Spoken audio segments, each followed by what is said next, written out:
marar badan ayaynu xalka ka raadinaa meelaha aanu ku jirin.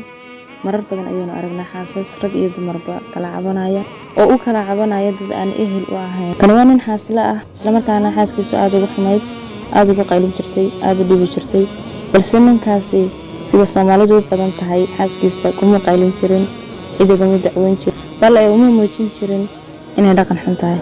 Ilaahay sama hoojiyo qofkii dhibka ku samray ee maalmaha kamid ah ayaa xaaskii ninkii u timi, waxaanay ku tiri waxaan doonayaa inaad warqadii qorto iguna qorto dhaqamada xunxun ee aan leeyahay si aan u bedelo. Waxay u sheegtay in arrinta ay ka rabaan ururka dumarka ee ay xubinta ka tahay. Waxay kaloo u sheegtay in warqada uu qoro uu gal ku xidhi doono oo aanay iyadu arki doonin, sidaana loogu hor akhriyi doono dadka ka soo qayb galay kulanka dumarka.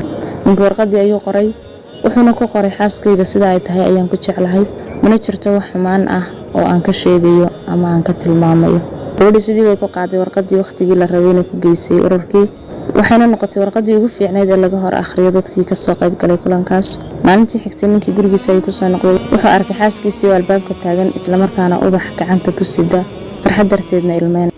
waxay u qaadan weyday sida wanaagsan ee ninkeedu dadka hortiisa ugu ammaanay sababtoo ah filaxantiisa ma mooga baa la yidhi iyaduba way dareensanayd inay ninkeeda ku xun tahay. markii guriga lasoo galay ee ay wareysatay waxay ku tiri maxaad sidaa u samaysay? wuxuu ku yidhi waan ogahay dhaqamo badan oo xunxun oo aad leedahay, laakiin inaan dadka u sheega xal noqon mayso. maalintii wixii ka dambeeyey xaaskii waxay ku dhaqantay dabeecad iyo dhaqankii ugu wanaagsanaa, sidii baanay ninkeedii dhibkii kaga dhaaftay.